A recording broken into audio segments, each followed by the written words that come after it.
If you're the parent of a child with autism, you've likely noticed them engaging in repetitive movements like hand flapping, rocking, or making certain sounds.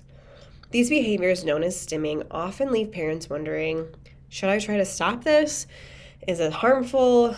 What does it mean? And while you might have been told that these are just quirky behaviors to suppress or that your child will grow out of them, there's actually a deeper neurological story that most doctors miss. Understanding this hidden meaning could transform your approach to supporting your child's development and well-being. In this video, we'll explore the real root causes of stimming, revealing its connection to nervous system dysfunction and neurosensory issues. We'll explain how relieving this stuck sensory tension within your child's body may help your family find some relief. Let me tell you about Amelia, a young girl that came into the office with repetitive nodding movements. Her mom noticed that these tics would appear when Amelia felt really stressed or nervous, saying that they helped get rid of the butterflies in her stomach. Traditional medical approaches suggested that it was due to her blocked adenoids, but even after surgery, the signs persisted and worsened. When medications were suggested as the next step, her mom's intuition told her that there had to be another way. Through neurological scanning technology, we discovered what many doctors had missed. Amelia's nervous system was stuck in a state of stress and dysfunction, creating those movements as a way to self-regulate. Before we get too deep into the weeds, let's lay the groundwork and talk about the real purpose of stimming.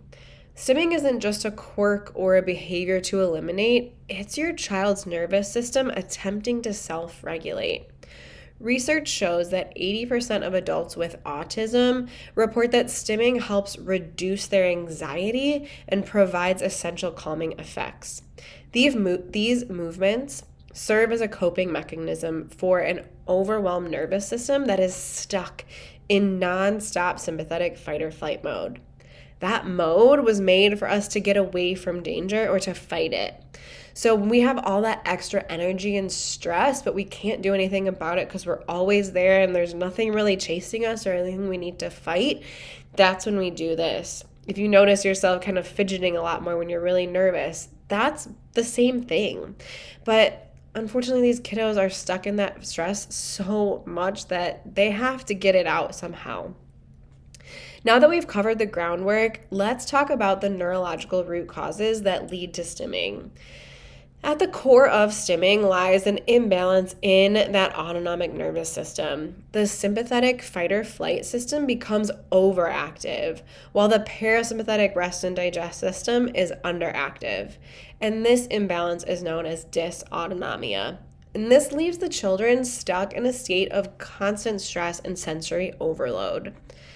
Digging even deeper into what's really going on is something called subluxation and neurospinal dysfunction. Subluxations occur when there is a combination of joint dysfunction and a decrease in what's called proprioception or mechanoreception, which is a perception of movement and where we are in space and how that relates to the brain and tells your body where it is.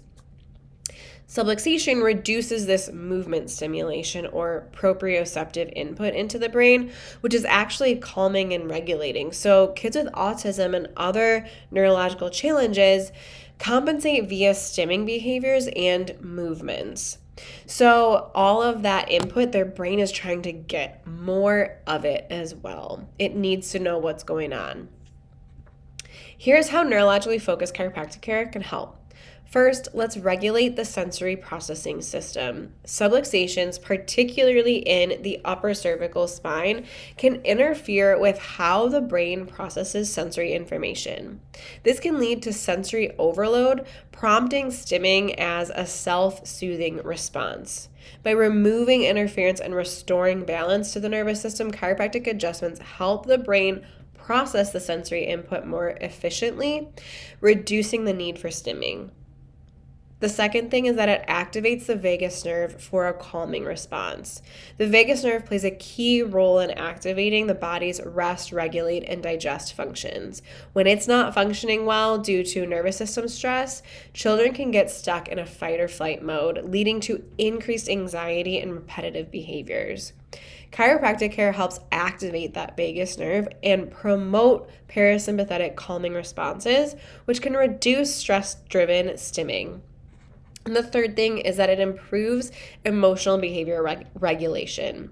When the nervous system is overwhelmed and dysregulated, children may struggle with managing emotions, leading to increased stimming during moments of anxiety, frustration, or excitement.